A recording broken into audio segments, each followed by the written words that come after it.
नमस्कार दोस्तों, स्वागत है आपका पाठशाला क्लासेज के डिजिटल मंच पर। मैं राम चौधरी आपका एक बार पुनः हार्दिक अभिनंदन करता हूं। दोस्तों, भर्ती तो आ गई है, किसके बारे में भाई? जो स्कूल व्याख्याता भर्ती परीक्षा है उसके बारे में बताने वाला हूं। और डीपीसी की जो प्रक्रिया है वो भी चालू हो गई। जो 3 साल से अब तक डीपीसी नहीं हुई थी वो डीपीसी की प्रक्रिया चालू कर दी। तो एक बार सुनने से पहले आप जल्दी से जल्दी सेशन को अपने दोस्तों तक शेयर कर दो। जो विद्यार्थी, जो अध्यापक अभी कार्यरत हैं या जो तैयारी कर रहे हैं, तो उनके लिए कुछ ना कुछ खुशखबरी तो आने वाली है। तो देखिएगा क्या आने वाला है। तो मैं आपसे कहूंगा भाई साहब, संपूर्ण जानकारी बताने वाला हूं। और लगभग 12,000 पदों पर आपकी डीपीसी होने वाली है। तो मैं आप लोगों से यह कहूं कि राजस्थान के अंदर लगभग 62,210 ऐसे वरिष्ठ शिक्षक हैं। मतलब कहने का सेकंड ग्रेड के जो टीचर अभी कार्यरत हैं, अपने पद पर हैं, उनकी लिस्ट जो है भेज दी गई है। मतलब कहने का यहां 3 वर्ष के अंदर 3 वर्ष की जो डीपी है, मतलब डीपीसी जो है वो करवाई जा रही है। इनकी लिस्ट तैयार हो गई है। सरकार ने कहा है, अभी विभाग ने कहा है, अगर मान के चलो डीपीसी मार्च के महीने तक होती है, मतलब मार्च के महीने में होगी, तो जो विद्यार्थी अभी नए सत्र 2026-27 से जो नए एडमिशन होंगे उनको ही व्याख्याता मिल जाएंगे। मतलब मार्च के महीने में अगर डीपीसी कंप्लीट हो जाती है तो अगले सत्र में ही, शुरुआत में ही जो बच्चे एडमिशन लेंगे उनको नए वरिष्ठ अध्यापक अपनी अपनी विषय के मिल जाएंगे। कितने कितने भरे जाएंगे भाई साहब? डीपीसी से अपने 12,000 पद भरे जाएंगे। ये आप लोगों को याद रखना है। एक छोटी सी गणित समझाता हूं मैं आप लोगों को, अगर अच्छी लगे तो बताना। व्याख्याताओं के 20,400 पद रिक्त हैं, ये बात बोल दी पहले तो।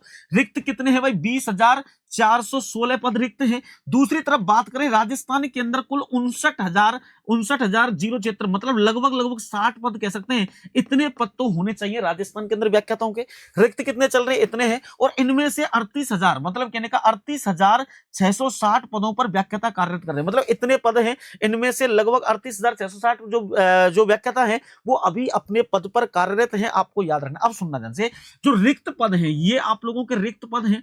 और अभी डीपीसी कितने लोगों की जा रही है? 12,000 लोगों की। तो लो साहब, 12,000 जो लोग हैं इनमें से क्या कर दो, कम कर दो, तो 6 1 4 और आपके कितने हो गए? 8। ये आप लोगों को बचेंगे 84,1600 पद हैं।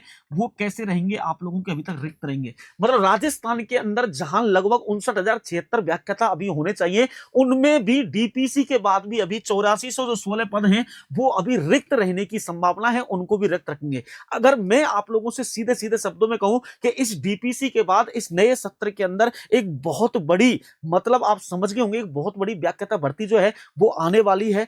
नोटिफिकेशन आने वाला है, सूचना आप तक आने वाली है। तो जो विद्यार्थी तैयारी में लगे हुए थे ना कि साहब हमको तो अभी तैयारी करनी है, या फिर हम तो अब नहीं करेंगे क्योंकि फर्स्ट ग्रेड की वैकेंसी नहीं आ रही है, और आ रही है तो इस तरीके का पेपर आ रहा है कि हमको पता ही नहीं चल रहा है। अभी आपने पिछली भर्ती परीक्षा का रिजल्ट आप लोगों ने देख लिया होगा। तो उस रिजल्ट से भयभीत नहीं होना है। उस रिजल्ट को और अच्छा बनाने के लिए हम लोगों को और अच्छे स्तर से तैयारी करने की जरूरत है। तो आप अपनी तैयारी को छोड़े ना, क्योंकि वैकेंसी कभी भी आने वाला है। आपको पता है सेकंड ग्रेड की जो वैकेंसी वो 65,000, मतलब कहने का सेकंड ग्रेड की जो वैकेंसी है वो 65,600 पदों पर अभी आप लोगों की चली रही है। इसका भी आप लोगों के एग्जाम है। तो जो विद्यार्थी अभी सेकंड ग्रेड की तैयारी कर रहे हैं किसी भी सब्जेक्ट से हैं, वो स्कूल व्याख्याता की भी तैयारी करें। इसमें लग जाए तो स्कूल व्याख्याता की भी तैयारी करें। और जो विद्यार्थी हताश होकर बैठे हैं तो हताश नहीं होना है। डीपीसी के बाद में आपकी सूचना जरूर आएगी। तो ठीक है ना, मिलते हैं अगले एक सेशन के अंदर। थैंक यू सो मच, धन्यवाद।